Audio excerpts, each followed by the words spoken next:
Welcome to another SSCCC interview. We are here with a very special guest. His name is Michael. Is it Schouten? Schouten? It's Schouten. Schouten. I'm sorry. Michael Schouten. He is Regional Affairs Director for Region 6, a business administration major. He's also chairman of the Equitable Practices Committee, and he is running for the position of SSCCC President. Michael, thank you so much for joining me today. Thank you for having me. I definitely appreciate it. Okay, very good. So as we talked about before, we're trying to get as many people as we can to sit down with us and answer a few questions. You actually were kind enough to let us just ask you something. And this, of course, is a message to anyone who's running for an SSCCC position. If you're interested in an interview, please let me know. I'll leave my email down below. Let's go ahead and get started. So, Michael, you've talked about how important it is for student leaders to run, who are running for a position, to have some experience. And I know you have experience as a regional affairs director. Can you name maybe some successes or wins that you've accomplished within your region that would let voters know that you're prepared to be president of the SSCCC? Definitely. So for those of you who don't know me, as Claudia mentioned, I'm the regional affairs director for Region 6, which encompasses a majority of the Central Coast, including counties of San Luis Obispo, Santa Barbara, Ventura, and areas of LA. But as a RAD, I'd have to say a lot of my success lies in my ability to empower students. Being able to provide a platform for them to speak about their needs and their desires is something that, I pride myself in being able to do for the delegates within my region. When I was elected back in July, the entire region was actually inactive. So my biggest success, or our biggest success, because it wasn't just me, it was also the delegates as well, would be going from nothing to creating a region where we have been able to have in-person meetings, where we've been able to talk about policies that are shaping the colleges. Most recently, we've been working with Oxnard College and their foundation and with the scholarship process. But more importantly, the biggest success is seeing delegates use their voice. It's seeing them engage in the SSCCC like never before. And I'd have to say that would be my biggest success, empowering delegates to create positive change through, local efforts as well as statewide efforts. And so without the delegates, without the students, there really isn't a purpose for the region or the SSCCC. And so my biggest success would be getting people involved and, making sure that people are civically engaged. And so, yeah. Very good. Thank you very much. And I know as regional affairs director, you've had a chance to attend a lot of these SSCCC meetings, and you've gotten a chance to meet the current executive board of the SSCCC. What are some things that this current administration has failed to do or failed to deliver that you plan to change or that you plan to improve?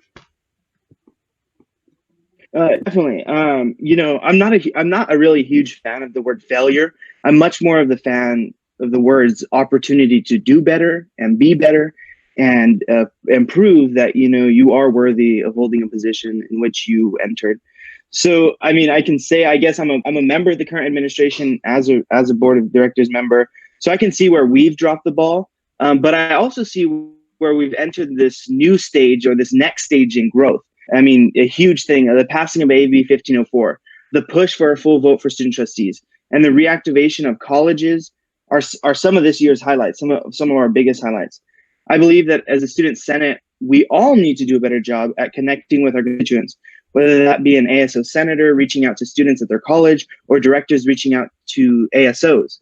We all need to do a better job at informing our base and providing a platform for those students to voice their concerns so that the policies that you and I create, whether it be on an ASO level or on a statewide level or on a regional level, that those policies we create better reflect their needs and better encompass who they are and what they're asking for. So I think that something this current administration could definitely do better is communicating more efficiently and not just through emails, but getting out there. And, that's where the board, or I guess the executive committee, really relies on the board of directors.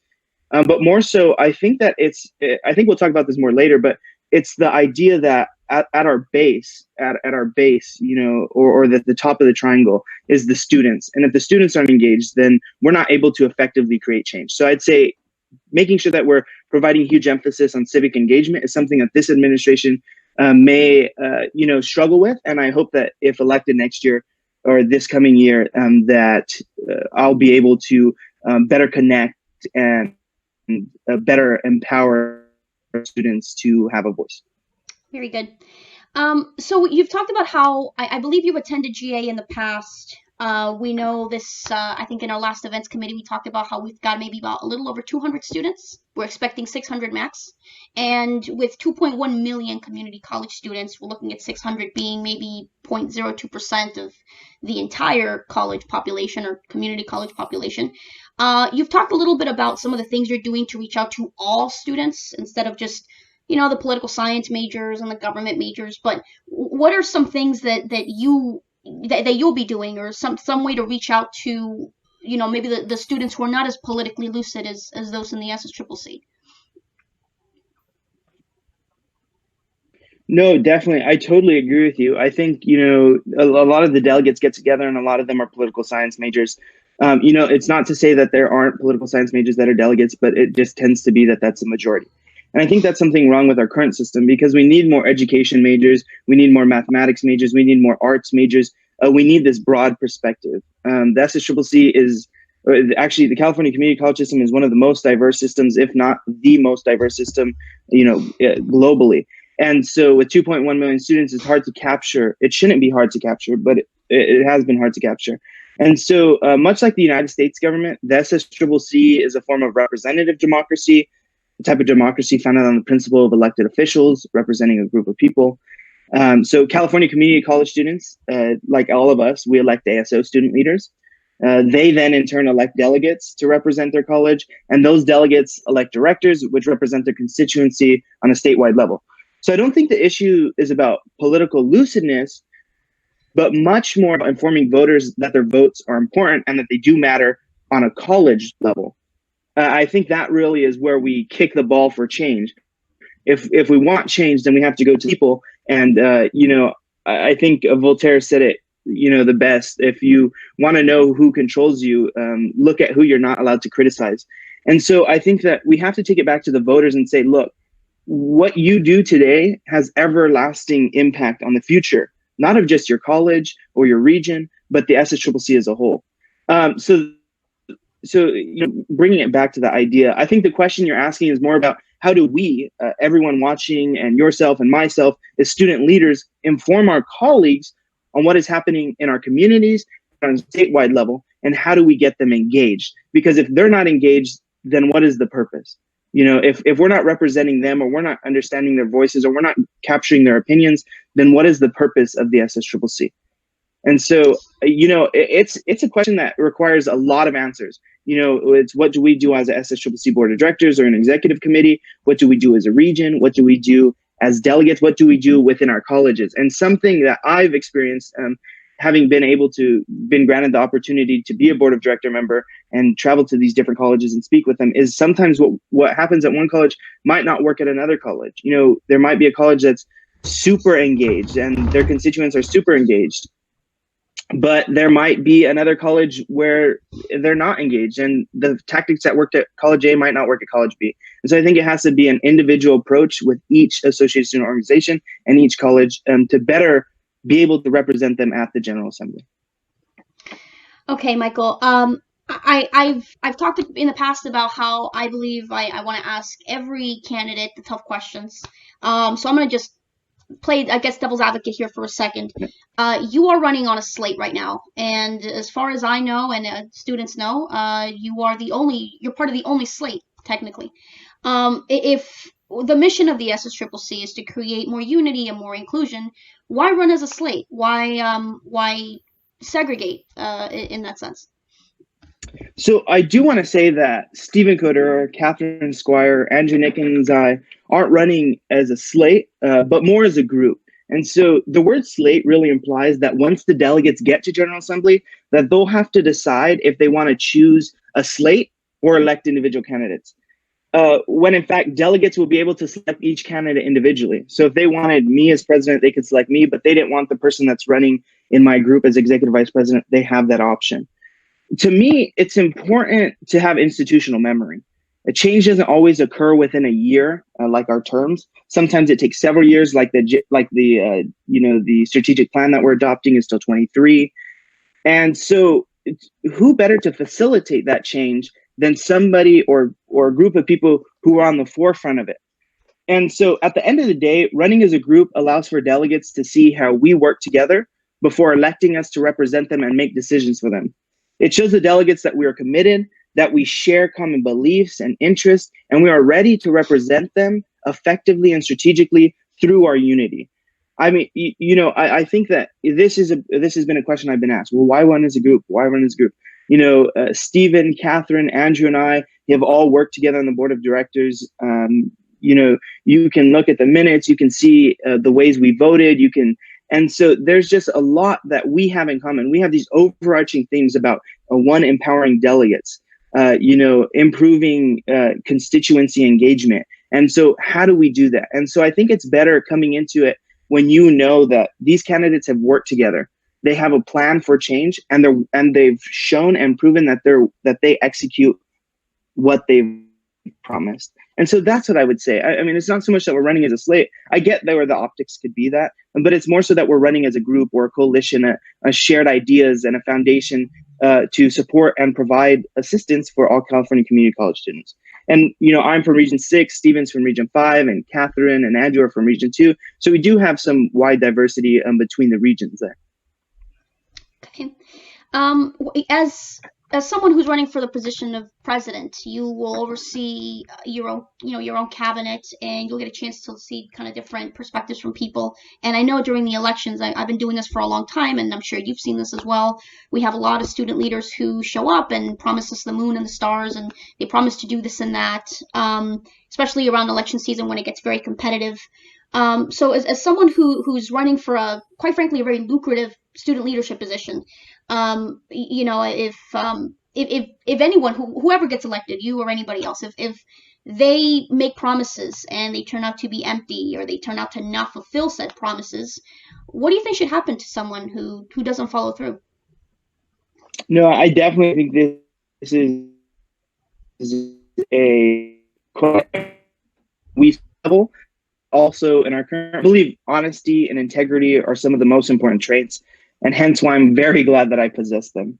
I can't speak on behalf of everyone, but I do say that if you're running for any position in life, whether that be an ASO senator, president, SSCCC director, or SSCCC executive, whatever it may be, or just in your walks throughout your campus, honesty and integrity go a long way. They go the extra mile. I make only one promise, and that is to represent each and every California community college student to the best of my ability. I also believe that if SSCCC officers don't follow through with promises made during their campaign, and they have not provided sufficient evidence as to why their promise wasn't kept, then I believe that speaks volume to voters. It reinforces the belief and ideas that this person may not be an effective representative. And so, the SSCCC can't really punish a student. You said you're going to get us this, and you didn't. We can't, the SSCCC can't say, oh, you're banned from running again. But I think that speaks to the voters. It speaks to the delegates. It says, this person is somebody who maybe I can't trust, or maybe isn't the best person or the most fit for this office. And so I think that's what we have to do, and putting it in the hands of the voters and saying, look, these are the promises that were made.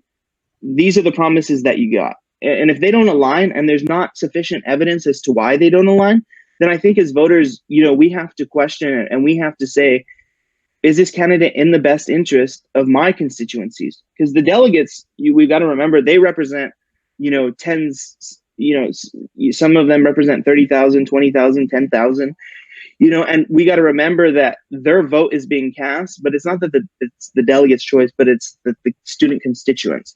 And so we just got to make sure that when we're electing ASO student leaders, or we're electing delegates or directors, that we're looking into their history, that we're looking into their track record, that we're seeing how they voted on issues, and do those votes align with myself as a voter. And so I think that's what we have to change. If we want to change the system, it starts with each and every one of us. If we don't want to continue people to provide support for people in power who are making empty promises, then I think we have to be the ones to change that. And we got to elect new leadership in the next year. Okay, very good. Michael, last question. We've talked a little bit about some of your plans. Really, this was more of a way for viewers to get to know you and understand your leadership style.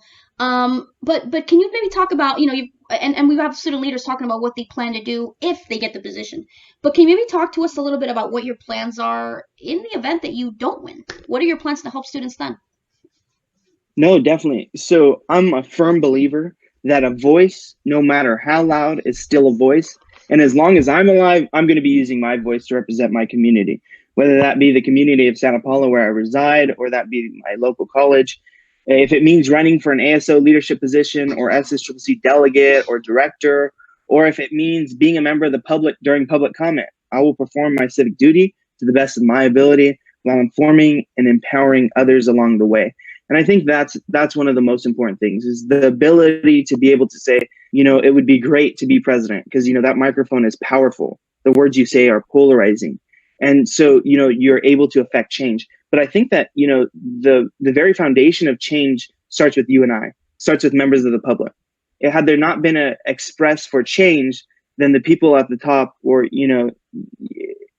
as these executives might not be able to create that change if there wasn't support from the delegates or from the constituents direct students at every community college. So I think, no matter what, the delegates decide who wins this election. And so I can't be upset with that. If the delegates decide, maybe I'm not the best candidate, I may be upset in the moment, but I need to be understanding, and I will be understanding that, the delegates are choosing in the best interest of their students. And if I'm not that candidate, then it should be the next in line or the next person that they do vote for. So, if I'm a member of the public, a delegate, a director, or, just a community activist, you're still using your voice, and I plan to use mine. Very good.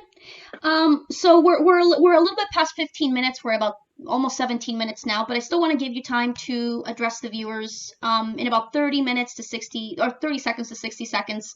Tell us a little bit about, maybe give us a closing statement. Why should people vote for you? What is something that is important for people to know as the elections come up? I'm a first generation college student. I've been a peer leader. I've mentored students. And, the biggest thing that I see on campuses today is the lack of engagement between the students and the ASOs or the associated students. And I really want to bridge that divide. I think that if we can bridge that divide, if we can fix or mend those broken relationships, then I think that we as a student senate can be more powerful and effective in advocating and lobbying and just so much more. It's about engaging the students. It's about providing a platform for the delegates. It's about, being able to say, look, this is what the delegates asked for, and this is why we're doing this. And be able to be transparent in our communication and be able to say, look, we made a mistake, and this is what we're going to do to fix it.